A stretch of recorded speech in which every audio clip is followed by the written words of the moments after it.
The world began with hunger, not just the empty ache in my stomach. It was a deeper kind of hunger, the kind that gnaws at your bones. It lives in the damp rot of the walls. It whispers in the cold drafts that slither under the door. We lived in a place the city forgot, a stain on the map, a collection of broken homes and broken people. My father was a ghost before he died, a man hollowed out by a factory that took his lungs and then his job. My mother's hands were always raw, worn down from scrubbing the floors of people who never saw her face. They just saw the clean tiles she left behind. I remember the smell of poverty. It was a mix of cheap soap, boiled cabbage, and despair. It clung to everything. My clothes, my hair, my skin, you could never wash it off. It was the first thing people noticed about you. Before they saw your eyes, they smelled your struggle. I learned early that the world was divided. There were those who ate and those who were eaten. We were on the wrong side of that line. I would watch the cars glide by our street. Clean cars with full people inside. They never looked our way. We were invisible, a problem to be ignored, a statistic in a report they never read. My childhood was a series of lessons in powerlessness. I learned that being good meant nothing. My parents were good people. They worked hard. They followed the rules. They prayed. And what did they get? A cold room and an early grave. I saw my friends give up. They either sank into the mud or found a quick, violent way out. The system wasn't broken. It was designed this way. It needed a bottom layer. It needed a steady supply of the desperate, the weak, the forgotten. It needed us to fuel the dreams of others. That was our purpose, to be the foundation they built their castles on. So I learned to watch. I became a student of the gutter. I saw how the rats survived. They were smart. They were ruthless. They took what they needed. They didn't ask for permission. They didn't care about being liked. They only cared about living another day. That was the most honest thing I had ever seen. And the world wasn't a fairy tale. It was a fight. A brutal, endless fight for scraps. And in that fight, there were no heroes. There were only survivors. I decided then, in the quiet, desperate dark of my room, that I would be a survivor, no matter the cost. My mind was the only thing they couldn't touch. It was my secret, my weapon. While other kids were kicking a ball in the street, I was devouring books. I found them in the trash, left on buses, forgotten in parks. Each book was a door to another world. A world where I wasn't defined by the dirt on my clothes. I learned about history, about science, about philosophy. I saw the patterns, the great cycles of power, how empires were built, how they fell. It was all there. A blueprint for the world, written by men who understood the game, men who weren't afraid to play. School was a joke, a sad, underfunded place designed to teach us how to be good workers, how to stand in line, how to follow orders. The teachers were tired. They'd given up long ago. They would read from a textbook, their voices flat and dead. They didn't see the fire in my eyes. They just saw another poor kid destined for the factory or the prison. I would finish the assignments in minutes. The answers were so simple, so obvious. While they droned on, my mind was elsewhere. It was calculating. It was designing. It was building worlds they couldn't even imagine. I started to see the world as a system of equations. Everything could be broken down. Human behavior, social structures, economics. It was all just variables and operators. People thought they were complex. They believed in free will, in love, in morality. But they were predictable. Their actions were governed by simple inputs: fear, desire, pride. If you knew which buttons to push, you could make them do anything. I started to experiment. Small things at first, a whispered rumor in the schoolyard, a carefully placed lie. I watched the chaos unfold. It was intoxicating. It was control. This intelligence became my shield. It separated me from the others. They saw me as strange, quiet, intense. They didn't understand the machinery working behind my eyes. They lived in a world of feelings and impulses. I lived in a world of logic and strategy. Their weakness was their emotion. My strength was my lack of it. I felt a growing distance from everyone, a cold detachment. It wasn't loneliness, it was superiority. I was standing on a mountain, looking down at the ants scurrying below. I understood their paths, I knew their destinations, and I knew I was destined for something more than just scurrying with them. The change didn't happen overnight. It was a slow erosion, a dripping tap that wears away stone. The first crack appeared when I saw true injustice, not the casual cruelty of poverty, but something deliberate. A local businessman, a man who smiled at church on Sundays, cheated my neighbors out of their homes. He used legal tricks. Fine print they couldn't read. He bought their futures for a handful of coins. I watched them pack up their lives, their faces blank with shock. They had trusted him, they had trusted the system, and the system had devoured them. I felt nothing for them, only contempt for their weakness. That contempt began to grow. It became a lens through which I saw the world. I looked at the powerful, the rich, the successful. They weren't better people, they weren't smarter, they were just more ruthless. They understood the fundamental truth. The world is not fair, it never will be. The idea of justice is a story told to keep the poor quiet, a lullaby for sheep. The real world belongs to the wolves, the ones who are not afraid to take what they want.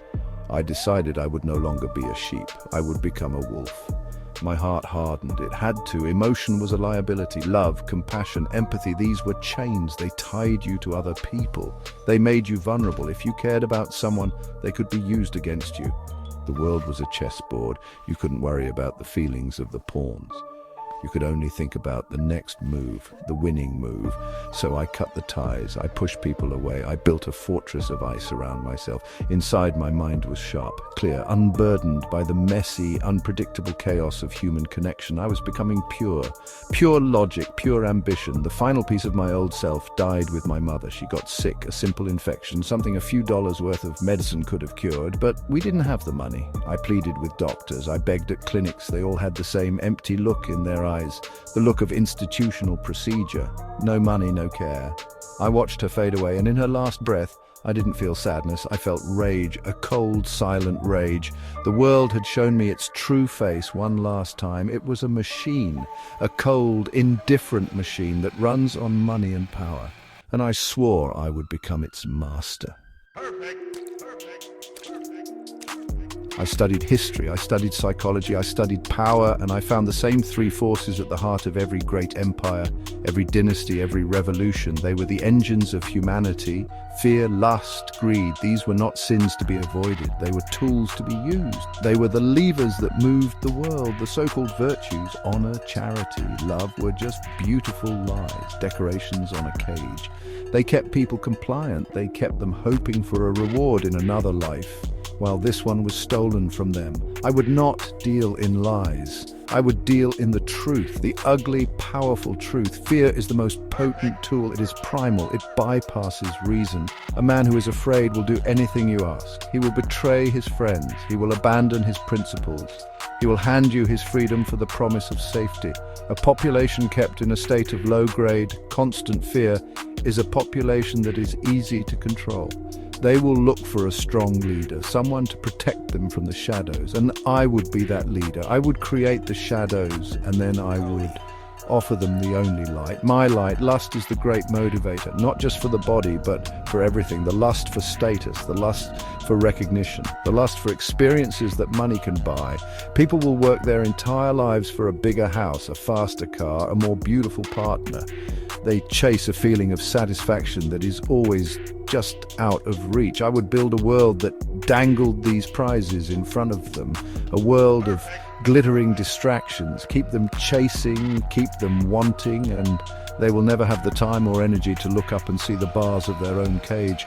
Their desires would be their chains. And then there is greed, the foundation of it all, the endless hunger for more money, more power, more things. Greed is the engine of progress and the source of all corruption. It makes men build cities and destroy nations. It is insatiable.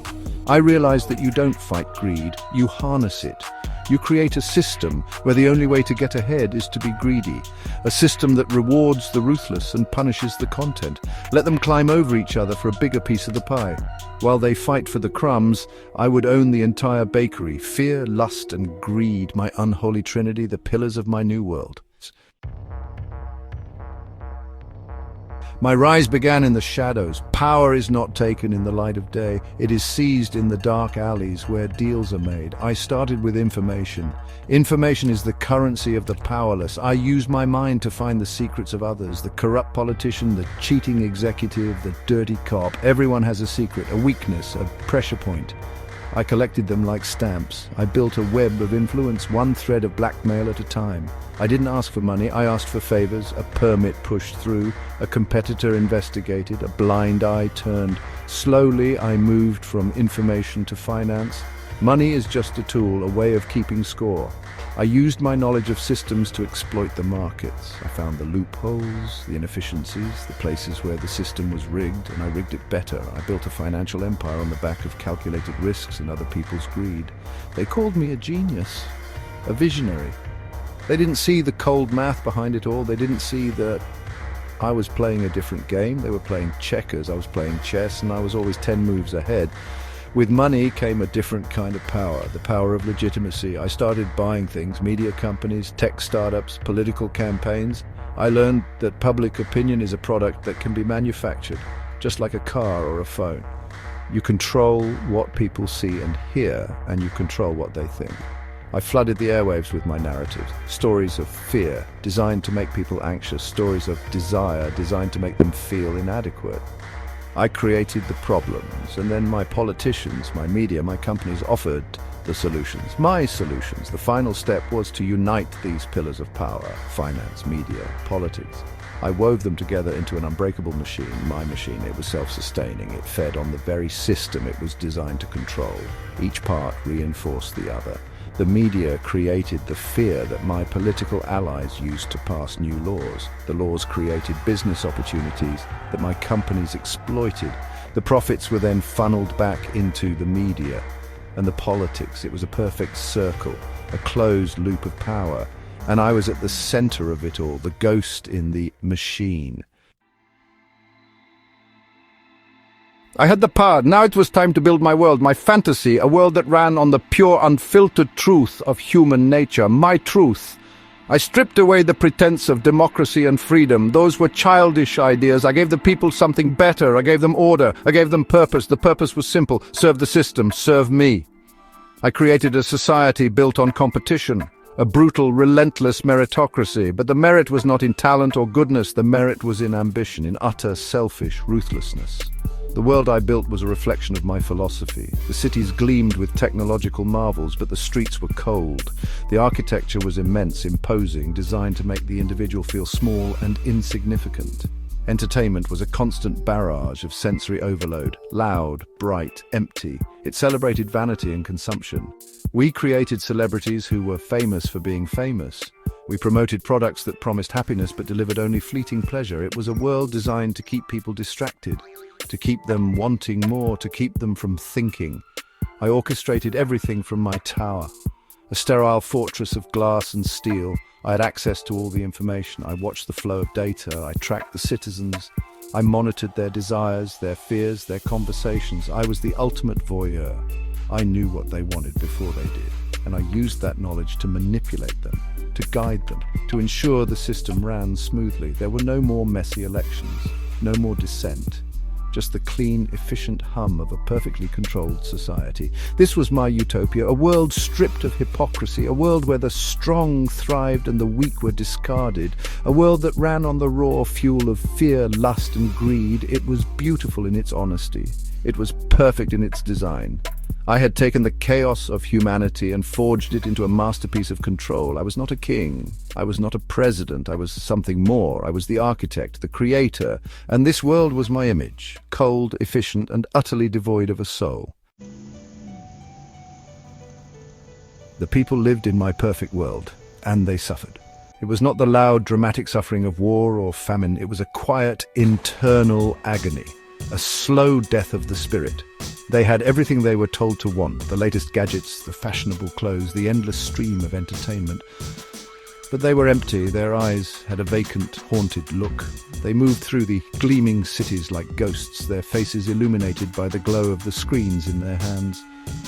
They were connected to everyone and to no one. There was a deep, pervasive anxiety, a constant fear of falling behind, of being deemed unproductive, of becoming irrelevant.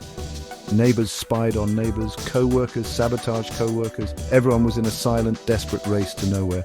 Trust was a forgotten relic. Compassion was a weakness the system would punish. They smiled, but their smiles never reached their eyes. They talked, but they never said anything real. Their lives were a performance, a constant act for an unseen audience, for me. Children were raised in this environment. They were taught from birth that their value was measured by their scores, their achievements, their potential for success. They were not taught kindness, they were taught strategy, they were not taught empathy, they were taught ambition. The playgrounds were silent, the laughter was gone, replaced by a grim determination. We were breeding a new generation in my image, a generation of brilliant, driven and hollow shells. They were the future of my world. And the thought filled me with a sense of profound, empty triumph. Art and beauty withered. What use was a poem in a world of data? What value did a painting have if it couldn't be monetized? Creativity was channeled into marketing, into designing more alluring products, into crafting more effective propaganda. The soul of the world was paved over with chrome and plastic. There were whispers of dissent, of course, small pockets of people who remembered a different way of life. But the system was designed to find them, to isolate them, to re-educate them, to crush any spark of hope before it could become a fire. I sat in my tower. At the apex of my creation, I had everything. Absolute power, limitless wealth, total control. I could bend nations to my will with a single command. I could ruin a man's life with a keystroke. I had achieved everything I had ever dreamed of. I had won the game. I had vanquished all my enemies. I had proven that my philosophy was correct. The world was mine, a monument to my genius, a testament to my will. I was the master of the universe, and I was utterly, completely alone. The fortress of ice I had built around my heart had become my prison. I had no friends, no equals, only servants and tools. People spoke to me with fear in their eyes. They offered me flattery and obedience, but their words were hollow. I could see the calculations behind their smiles, the greed in their hearts. They were the monsters I had created, and they repulsed me. I longed for a real conversation, for an honest opinion, for a human connection that wasn't transactional, but I had destroyed the very possibility of such a thing. I would watch the people below, the millions of ants in my perfectly designed farm, and I felt nothing. No pride, no satisfaction, only a vast echoing emptiness. I had predicted their behavior, I had controlled it, and in doing so I had stripped it of all meaning. Their struggles, their triumphs, their desires, it was all just data. A predictable script that I had written. There were no surprises, no spontaneity, no joy. The world I had made was a machine, and like any machine, it was lifeless. In my quest for power, I had sacrificed my own humanity. I had become the system I created. Cold, logical, empty. I had started this journey to escape the hunger of the gutter, but now I felt a different kind of hunger. A hunger for something I had willingly destroyed. A hunger for meaning, for warmth, for a single, genuine moment in a world of artifice. I was the king on a throne of ashes. I had conquered the world, only to discover that there was nothing left worth ruling. What is the legacy of a man like me? It is not in the gleaming towers or the advanced technology. Those are just things. They will rust and crumble. My true legacy is the emptiness I carved into the soul of the world. It is the silence where laughter used to be. It is the fear that replaced trust. It is the generation of children who know how to compete, but not how to love. I set out to prove that the world was ugly and cruel, and I succeeded by making it so. My greatest achievement was my most profound failure. I often think back to the boy in the gutter, the boy with a fire in his mind and a hunger in his belly. He wanted to change the world. He wanted to make it better. He hated the injustice. He hated the powerlessness. Somewhere along the way, that boy died. He was murdered by the man I became, the man who decided that if the world was a corrupt game, he would simply become the best player. He didn't fix the game, he perfected its cruelty, he embraced the darkness instead of fighting it. The system I built will likely outlive me.